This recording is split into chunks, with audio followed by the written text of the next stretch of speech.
আসসালামু আলাইকুম beautiful people, কি অবস্থা সবার, কেমন আছেন সবাই? আজকের টপিক হচ্ছে হিরো হাং।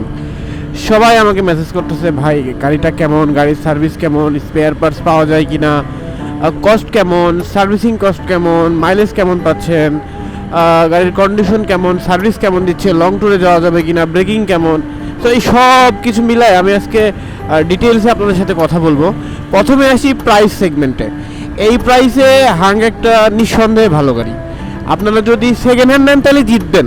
যদি দেখা যাচ্ছে যে 10-12 হাজার কিলোমিটার চলা সেকেন্ড হ্যান্ড গাড়ি আপনি নিলেন, আপনি যখন সেকেন্ড হ্যান্ড কিনতে যাবেন তখন সেকেন্ড হ্যান্ডের দাম অনেক কম পাবেন নতুনের তুলনায়।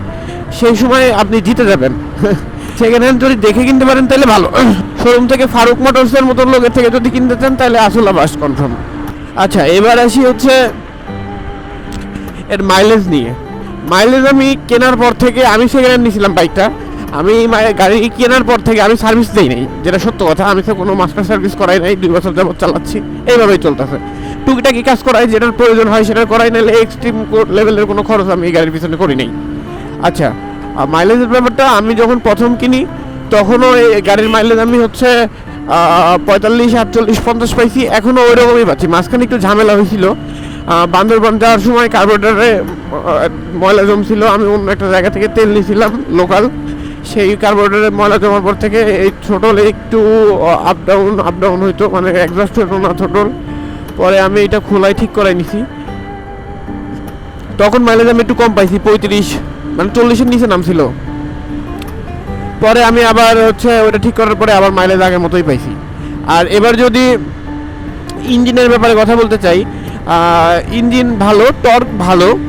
আর লং ট্যুরে যখন আমি যাই এই গাড়ি নিয়ে, লং ট্যুরে গেলে আমাকে লং ট্যুরে এরা অনায়াসে খুবই ভালো একটা সার্ভিস দেয়। ভাই, পৃথিবীর কোনো গাড়ি নাই যে গাড়ি আপনি 100 কিলোমিটার চালানোর পরে গাড়ির ইঞ্জিনের সাউন্ড ভালো থাকবে।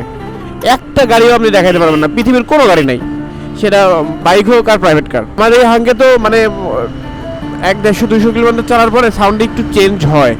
আর সুজুকি গাড়িগুলোতে মনে হয় ইঞ্জিন ভেঙে চলে আসবে, এরকম একটা সাউন্ড দেয়। সো হাং নিঃসন্দেহে অন্যান্য গাড়ির তুলনায় প্রাইস সেগমেন্টের চেয়ে হাং অনেক ভালো। আচ্ছা, এবার যদি আমি ইঞ্জিন ক্যাপাসিটি নিয়ে কথা বলতে চাই, ইঞ্জিন নিঃসন্দেহে ভালো। আমি পিলিয়ন নিয়ে বান্দরবন, থানসি, টিম পাওয়ার এগুলো ঘুরে আসছি এই গাড়ি নিয়েই, কোনো সমস্যা হয় না আল্লাহর রহমতে। একটা কথা কি, যে গাড়ি মেটার করে না, মেটার করে হচ্ছে ড্রাইভার। আপনি কেমন ড্রাইভার, আপনি কেমন ড্রাইভার এটা মেটার করবে। যেরকম আজকে সকালে আমি প্রায় 45-40 স্পিড আমি একবারে 5 মিটারের মধ্যে থামাই ফেলছি গাড়ি। আর এটা হচ্ছে আপনার আইডিয়া থাকা লাগবে যে কী করলে গাড়ি থেমে যাবে। আরে ওয়াও, গাড়িটা সুন্দর, নতুন গাড়ি, একবারে নতুন। আচ্ছা, এরপরে আসেন গ্রুপ ট্যুরের ব্যাপারটা। গ্রুপ ট্যুরে আমি গেছিলাম বান্দরবন এই গাড়ি নিয়ে। ভাই, এই বাংলাদেশে একটা না 110 ছোটল ধরে রাখার মতো রাস্তা বাংলাদেশে নাই। একটা না 110 কিলোমিটার স্পিডে ছোটল ধরে রাখার রাস্তা এই বাংলাদেশে নাই ভাই, যেটা সত্য কথা। আর সবাই 80, 90, 100 চালাইছে, আমিও সবার সাথে পিলিয়ন নিয়ে 80-100 কিলোমিটার বেগে চালাইছি, সবার সাথে তাল মিলায়, কোনো সমস্যা নেই। এই গাড়ি আপনি হাং গাড়ি যদি একটু যত্ন করে চালান, যেরকম মোবাইলটা ঠিক মতন দিবেন, প্লাগটা ঠিক মতো চেঞ্জ করবেন, এয়ার ফিল্টারটা ঠিক মতো চেঞ্জ করবেন, এই জিনিসগুলো যদি করেন, একটা প্লাগের দামে 220 টাকা। আর হচ্ছে আমি লাস্ট হচ্ছে এয়ার ফিল্টার কিনছি মাত্র 280 টাকা মনে হয়, তাও এয়ার ফিল্টারটা 10,000 কিলো চালানোর পরে চেঞ্জ করছি। আমার কাছে কোনো সমস্যা মনে হয় নাই। আর আমি মনে করি, আরেকটা কথা, যে আমার সাথে আরও 2-3টা গাড়ি গেছিলো ভাই, তারা এই বান্দরবান থেকে ঘুরে তাদের গাড়িতে 6-7 হাজার টাকার কাজ করাইছে, যেটা সত্য কথা। সবাই বলছে আমাকে, আমি দেখি নাই তারা কাজ করাইছে কিনা, কিন্তু সবাই আমাকে গ্রুপে বলছে, মামা আমার গাড়িতে 6,000-এর কাজ করাইছি, হ্যাঁ বলে আমার গাড়িতে 8,000-এর কাজ করাইছি, আমার গাড়িতে 5,000-এর কাজ করাইছি। ভাই বিশ্বাস করেন, খোদার কসম, আমি আমার গাড়ি আনার পরে 1 টাকার কাজ করিনি, মোবাইলও চেঞ্জ করি নাই, ওইভাবেই চলছে।